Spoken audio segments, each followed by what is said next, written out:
13/2/2012 தேதியில சென்னையில் நாகராஜ் அப்படின்ற ஒரு வீட்டில இருந்து 7,20,500,000 ரூபாய் ரொக்கமாக பறிமுதல் செய்யப்பட்டிருக்கு. அது என்ன பண்ணணும்னு கேட்கும்போது லாட்டரி அதிபர் மார்டின் அவர்களும் அவரது மனைவியும் பணம் கொடுத்தாங்கன்னு சொல்லியிருக்காங்க. இந்த வழக்கு பதிவு செய்யப்பட்டவுடன் நம்ம ரெகுலரா இப்ப பார்த்துட்டு இருக்கிற என்போர்ஸ்மெண்ட் டைரக்டரேட் அமலாக்கத்துறை இந்த வழக்குல அவங்களும் ப்ரொசீட்ஸ் அஃபென்ஸ் பிரெடிகேட் அஃபென்ஸ் அப்படின்ற பேர்ல வழக்கு பதிவு செய்து நடவடிக்கை எடுக்கிறாங்க. இந்த வழக்கு உச்சநீதிமன்றம் வரைக்கும் போகுது. உச்சநீதிமன்றம் சுப்ரீம் கோர்ட் ஆஃப் டெல்லி பிரைமா பேசி கேஸ் இருக்கு, முதல் தோற்ற வழக்கு, இதுல சில விஷயங்கள் இருக்குது விசாரிக்கணும் அப்படின்னு சொல்லியிருக்காங்க. இந்த சூழ்நிலையில் தமிழ்நாடு போலீஸ் அந்த வழக்கை நோ எவிடன்ஸ், அதுல ஆதாரங்கள் எதுவும் கிடைக்கல அப்படின்னு சொல்லி க்ளோஸ் பண்ணியிருக்காங்க.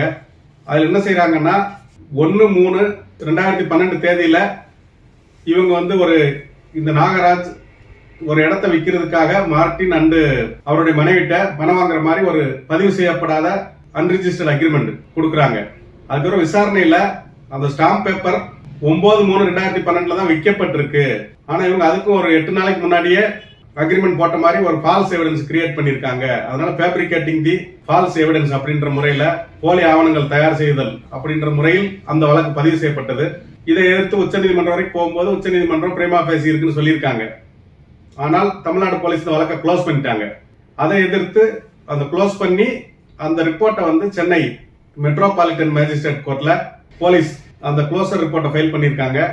வழக்கு முடித்து வைக்கப்பட்டதுன்னு அதை இடி சேலஞ்ச் பண்ணிட்டு அது தவறு, தமிழ்நாடு போலீஸ் க்ளோஸ் பண்ணது தவறுன்னு சொல்லி என்போர்ஸ்மெண்ட் டைரக்டரேட் சென்னை உயர்நீதிமன்றத்தில் தாக்கல் செஞ்சு அதுல இப்ப சென்னை உயர்நீதிமன்றம் இது விசாரிக்கப்பட வேண்டிய வழக்கு அப்படின்னு மார்டின் அவர்களுக்கு நோட்டீஸ் அனுப்பியிருக்காங்க.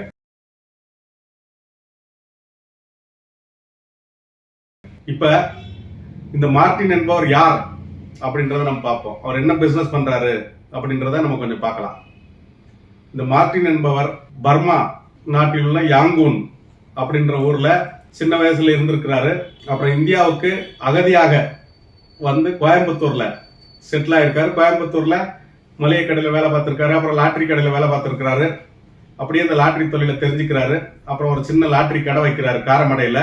அப்புறம் அந்த லாட்டரி தொழில் டெவலப் ஆகும்போது இன்னைக்கு இந்த அளவுக்கு பெரிய ஆளா வளர்ந்து நிக்கிறாரு. அவரோட கம்பெனியோட பேரு future gaming solution India private limited.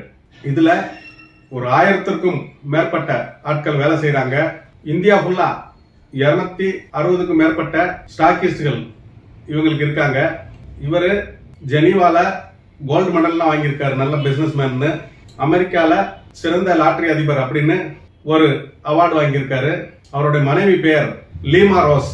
இவங்க கிறிஸ்டியன் உடையார் கம்யூனிட்டி. அதனால இந்த லீமா ரோஸ் என்ன செய்யறாங்கன்னா SRM college owner Pachamuthu Parivendhar நடத்திட்டு இருக்கிற இந்திய ஜனநாயக கட்சி IJK கட்சியில மாநில துணை செயலாளரா இருந்தாங்க.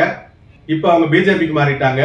இவருடைய திருமணமாகி 25வது ஆண்டு விழா சில்வர் ஜூப்ளி ஆஃப் மேரேஜ், அதுக்கு போப்பாண்டவர் பெனடிக்ட் 16 அவர்கிட்ட தனியாக போய் ஆசீர்வாதம் வாங்கியிருக்காங்க. அந்த அளவுக்கு செல்வாக்கு மிகுந்தவராக காணப்படுகிறார். அப்ப இந்த லாட்டரி தொழில் என்ன அப்படின்றத நம்ம முதல்ல பார்க்கலாம். லாட்டரி தொழில்ன்றது தமிழ்நாட்டில் 1967களில் மாநில அரசால் நடத்தப்பட்டிருக்கு. அதுக்கு பேரு தமிழக அரசு லாட்டரி சீட்னே பேரு. அதே மாதிரி அஸ்ஸாம், மேகாலயா, சிக்கிம், நாக்பூர், வெஸ்ட் பெங்கால், மகாராஷ்டிரா, கேரளா எல்லா ஸ்டேட்லயுமே லாட்டரி சீட்டு நடந்துட்டு இருக்குது. இப்போ 2003ல தமிழக முதல்வராக இருந்த ஜெயலலிதா அவர்கள் தமிழ்நாட்டில் அந்த லாட்டரி சீட்டை தடை பண்ணிட்டாங்க. ஏன்னா இந்த 2K கிட்ஸுக்கு முன்னாடி உள்ளவங்களுக்கு அந்த லாட்டரியோட டேஞ்சர் தெரியும். ஒரு லாட்டரி சீட் வாங்கினீங்கன்னா ஒரு லாட்டரி சீட் ₹1, ₹2, ₹5, ₹10 அந்த மாதிரி இருக்கும். ஆனா அது பரிசு விழுந்தால் ₹1,00,000 விழுகும். அதுக்காக ₹1,00,000 விழுந்துருன்றதுக்காக இவங்க சம்பாதிக்கிற காசெல்லாம் லாட்டரி சீட் வாங்கிடுவாங்க. அதனால பல குடும்பங்கள் கடன் பிரச்சனையில தத்தளிச்சு தற்கொலை பண்ணிக்கிட்டு இந்த வேலைக்கு போற லேபர்கள், கூலி தொழிலாளிகள் வீட்டுக்கு பணம் கொடுக்காம லாட்டரி சீட்டை வாங்கிட்டு லட்சாதிபதி ஆயிடுவான்ட்டு இது பத்திரிகைகள்ல செய்தியா வரும். யாராவது ஒருத்தர் ஒரு லாட்டரி சீட் வாங்கியிருப்பாரு, அவர் லட்சாதிபதி ஆயிடுவாரு. கூலி தொழிலாளி லட்சாதிபதி ஆயிட்டாரு, ரிக்ஷா தொழிலாளி லட்சாதிபதி ஆயிட்டாரு, கொத்தனார் லட்சாதிபதி ஆயிட்டாரு, அப்படியெல்லாம் அந்த காலத்துல பத்திரிகைகள்ல செய்தி வரும். இதனால நிறைய குடும்பங்கள் வாழ்வாதாரத்தை இழந்து ஊரை விட்டு போறது, தற்கொலை பண்றது, இப்படி நிறைய பிரச்சனைகள் நடந்தது. இப்ப இந்த லாட்டரி எப்படி நடத்துறாங்கன்னா, அரசாங்கத்தோட பேர்ல லாட்டரி இருக்கும். ஆனா அரசாங்கம் இதை வந்து ஒரு கான்ட்ராக்ட் விட்டுருவாங்க பிரைவேட்ட. அரசாங்கத்துக்கு நீ இவ்வளவு பணம் கட்டிடணும், நீ வந்து அரசாங்கத்தோட பேர்ல லாட்டரி நடத்துற. ஆனா அந்த ஏஜென்சி பேர் எதுவும் அதுல இருக்காது, அரசு லாட்டரி அப்படின்னு தான் இருக்கும். அப்ப என்னன்னா அரசாங்கம் ஒரு கண்டிஷன் போடுவாங்க, இவ்வளவு டிக்கெட் விற்கணும். இப்போ வந்து அரசாங்கத்துக்கு ஒரு கோடி லாட்டரி நீ அடிச்சு வித்துக்கலாம் அப்படின்னு ஒரு கண்டிஷன். இந்த 1 கோடி லாட்டரிக்கு 1 ரூபா டிக்கெட்டா விற்கிற அப்படின்னா உனக்கு வந்து ஒரு 10 லட்ச ரூபா கமிஷன். நீ லாட்டரி அடிக்கிறதுல இருந்து விற்கிறதுல இருந்து பிரைஸ் கொடுக்குற வரைக்கும் மிச்சம் 90 லட்ச ரூபா நீ அரசாங்கத்துக்கு கட்டிடணும் அப்படின்னு ஒரு கண்டிஷன் போட்டு கொடுக்குறாங்க. ஆனா இவங்க என்ன செய்வாங்கன்னா, இந்த 1 கோடி ரூபா கவர்மெண்ட் கணக்கு கொடுத்துட்டு 2 கோடி லாட்டரி சீட்டு 3 கோடி லாட்டரி சீட்டு அடிச்சிருவாங்க. அடிச்சு இதை ஃபுல்லா வித்துருவாங்க. இப்படி முறைகேடுகள் நடக்கும். இப்பவும் இவங்க இந்த மார்ட்டின் என்ன பண்றாருன்னா, அஸ்ஸாம், சிக்கிம், நாகாலாந்து, திரிபுரா, பூட்டான், நேபாள், இப்படி வெளிநாடு அங்கெல்லாம் அங்க அடிக்கலாம். அது இந்தியா ஃபுல்லா விற்கலாம். அந்த மாநில அரசு இந்தியா ஃபுல்லா விற்கும். இப்ப நம்ம பக்கத்து ஸ்டேட்ல கேரளால லாட்டரி நிறைய விற்குது. லாட்டரிக்கு பைத்தியமாவே அலைகிறாங்க. இப்ப தினபூமின்னு ஒரு பத்திரிகை இருக்குது. அது வந்து ஒரு லாட்டரி தொழில் அதிபர் KS சேகர், அவரது சகோதரர் KS ராம்தாஸ், இவங்க வந்து மதுரை, திருச்சியை தலைமையிடமாக கொண்டு செயல்பட்டவர்கள். அவங்க அதிர்ஷ்டம்னு ஒரு பேப்பரே வச்சிருந்தாங்க. அந்த அதிர்ஷ்டம் பேப்பர்ல தினமும் லாட்டரிக்கு மட்டுமே, லாட்டரி ரிசல்ட் மட்டுமே வரும், வேற எந்த செய்தி அதுல இருக்காது. அந்த அளவுக்கு மக்கள் அதுக்கு அடிமையா இருந்தாங்க. இந்த மாதிரி இந்த பிசினஸ் நடந்துட்டு இருக்கும்போது CBI 2009 to 2010 காலகட்டங்களில் 910 கோடிக்கு மேல மோசடியாக லாட்டரி வித்தது, மோசடியாக லாட்டரி பிரிண்ட் பண்ணது, வருமானத்தை மறைத்தது, வருமான வரி கட்டாமல் ஏமாத்தியது, இப்படிலாம் சொல்லி வழக்கு பதிவு செஞ்சாங்க. அதுல PMLA ஆக்ட் 30/4/2019, அப்ப சட்டவிரோத பண பரிமாற்ற தடை சட்டம் PMLA, prevention of money laundering act, அதன் கீழே வழக்குகள் பதிவு செய்யப்பட்டன. அவர்களோட சொத்துகள் முடக்கப்பட்டது. 138 கோடிக்கு மேல உள்ள சொத்துக்கள் கோவை மற்றும் பல்வேறு இடங்கள்ல அவரோட சொத்துக்கள் அட்டாச் பண்ணிட்டாங்க, முடக்கிட்டாங்க ED. அதுக்கப்புறம் அந்த இன்கம் டாக்ஸ் ரைடு நடந்தது. இன்கம் டாக்ஸ் ரைடுல அவரோட மேனேஜர், கேசியர், அவர் கூடவே இருந்தவர் பழனிசாமி அப்படின்னு ஒருத்தரை தொடர்ந்து இன்கம் டாக்ஸ் விசாரணை பண்ணாங்க. அவர் எல்லா விஷயத்தையும் சொல்லிட்டு அப்ரூவ் ஆயிட்டாரு. அந்த விசாரணை போய்கிட்டு இருக்கும் போதே அவர் ஒரு மர்மமான முறையில் ஒரு குட்டையில ஒரு நீர்நிலை அதுல வந்து இறந்து கிடந்தாரு. அதற்கு அந்த இறந்தவரோட மனைவி சாந்தாமணி மற்றும் அவரது மகன் ரோஹின் குமார் அவங்க வந்து இது CBCID விசாரணை வேணும்னு சொல்லி சென்னை உயர்நீதிமன்றத்தில் வழக்கு போட்டிருக்காங்க. அந்த வழக்கு நிலுவையில் இருக்குது. இது போக இவர் லாட்டரி விற்கும் போது இவருக்கு லாட்டரி வாங்கி விற்கிறதுக்கு ஏஜென்சி கொடுப்பாங்க. அந்த ஏஜென்சிக்கு ஒரு டெபாசிட் வேணும்னு சொல்லி இவர் கேட்கும் போது சேலத்தை சேர்ந்த பாலாஜி என்பவர், என்ற ஏஜென்சிக்கு டெபாசிட் கொடுக்க பணமா இல்ல, பட் என்கிட்ட ஒரு சொத்து இருக்குது அப்படின்னு சொல்லி சேலத்தில் உள்ள அவரோட சொத்துக்களோட டாக்குமெண்ட்ஸுக்கு எல்லாம் வந்துட்டு பவரா பட்டாணி கொடுக்கிறாரு இவர் பேருக்கு. அதுக்கப்புறம் தமிழ்நாட்டில் லாட்டரி தடை செய்யப்பட்ட பின்பு அந்த பாலாஜி அவர் வந்து பிசினஸ் நிறுத்திடுறாரு தமிழ்நாட்டில். அவர் வேற ஸ்டேட்டுக்கு வேற ஆளுகள் மூலமா பிசினஸ் பண்ண போயிடுறாரு, கர்நாடகாவுக்கு அங்கெல்லாம். அப்ப மார்ட்டின் வந்து அந்த செக்யூரிட்டிக்காக கொடுக்கப்பட்ட பவரா பட்டாணியை வச்சு சொத்தை வந்து வேற ஒருத்தருக்கு வித்துறாரு, சென்னையை சேர்ந்தவருக்கு. அது சம்பந்தமாக பாலாஜி சேலத்துல குற்றப்பிரிவுல கொடுத்த வழக்குல மார்ட்டின் கைது செய்யப்பட்டு சிறையில் அடைக்கப்பட்டு பின்பு ஜாமீன்ல வந்திருக்காரு. இந்த மார்ட்டின் வந்து SS மியூசிக் அப்படின்னு ஒரு டிவி சேனல் அதை நடத்திட்டு இருக்காரு. மேலும் கலைஞர் அவர்களோட கதை, திரைக்கதை, வசனத்தில் பாடலாசிரியர் பா விஜய் அவர் நடிச்ச இளைஞன் அப்படின்னு ஒரு திரைப்படத்தை தயாரித்தார். இவர் வந்து எல்லா அரசியல் கட்சிகளுக்கும் டொனேஷன் கொடுப்பாரு. இந்தியால இருக்கிற அவ்வளவு அரசியல் கட்சிகளும், கம்யூனிஸ்ட் கட்சிகள் உட்பட எல்லாத்துக்கும் டொனேஷன் கொடுப்பாரு. அதனால அவர் வந்துட்டு பெரிய வள்ளல், கர்ணன் அப்படிலாம் சொல்றாங்க. அந்த மாதிரி கிடையாது. எல்லா தொழிலதிபர்களும் எல்லா நிறுவனங்களும் நன்கொடைகள் கொடுக்கறாங்க. எதுக்காகனா வரிவிலக்கு வாங்குறது தான், டாக்ஸ் எக்ஸம்ஷன். அவங்க அரசாங்கத்துக்கு கட்ட வேண்டிய பணத்தை மக்களுக்கு கொடுத்து அதன் மூலமாக ஒரு நல்லவர் மாதிரி காட்டிக்கிறாங்க. இவங்க மக்களுக்கு இந்த பணத்தை கொடுக்கலன்னா அது வந்துட்டு டாக்ஸாக அரசாங்கத்துக்கு கட்ட வேண்டியிருக்கும், வரியா. அதுதான் அதோட விஷயம். இந்த லாட்டரி எல்லாமே வந்துட்டு சிவகாசியில தான் பிரிண்ட் ஆகும். சிவகாசியில பிரிண்ட் ஆகுதுன்னா அதை மேற்பார்வையிடுறதுக்கு அரசு அதிகாரிகள் வருவாங்க. அரசு சொன்ன அளவுக்கு தான் லாட்டரி அடிக்கிறாங்களா அந்த மாதிரி. அப்ப அவங்களுக்கெல்லாம் வந்துட்டு என்னென்ன கொடுக்கணுமோ, அவங்களை எப்படி கவனிக்கணுமோ அதை கவனிச்சுட்டு இவங்க இஷ்டத்துக்கு லாட்டரிகள் அடிச்சு விற்கிறாங்க. அதே மாதிரி 4 சீரியல் 5 சீரியல் அடிச்சு கொடுத்து வித்துட்டாங்கன்னா அரசாங்கத்துக்கு கணக்கு கொடுக்கறது ஒரு சீரியல் தான் கணக்கு கொடுப்பாங்க. இப்போ வந்து ABC 1 2 3 4 5 6 இருக்குன்னா இதுதான் அரசாங்க கணக்குல வந்திருக்கும். பிபிசி 1 2 3 4 5 6, சிசிசி 1 2 3 4 5 6 இது அரசாங்க கணக்குல இருக்காது. இந்த டிக்கெட்டை இவங்க வித்திருப்பாங்க. அப்ப வித்தா அதுக்கு பிரைஸ் விழுகாது. அந்த மாதிரி இது ஒரு மோசடி. இப்ப ஆன்லைன் ஃபுல்லாவே வந்துட்டு இப்ப நம்ம ஆன்லைன் சாப்டர் தனியா பார்ப்போம். ஆன்லைன் சூதாட்டம், ஆன்லைன் கேம்லிங், அதுவும் வந்து இவரோட மார்டினோட கம்பெனிகளின் வேலைகள் தான். அதைத்தான் மாநில அரசு தடை செய்யும் போது கவர்னர் கையெழுத்து போட மாட்டேன்னு சொன்னாரு ஆன்லைன் ரம்மிக்கு. இப்ப இந்த மார்டினுக்கு மொத்தம் வந்து 10 லட்சம் கோடிக்கு மேல சொத்து இருக்கும் அவருக்கு.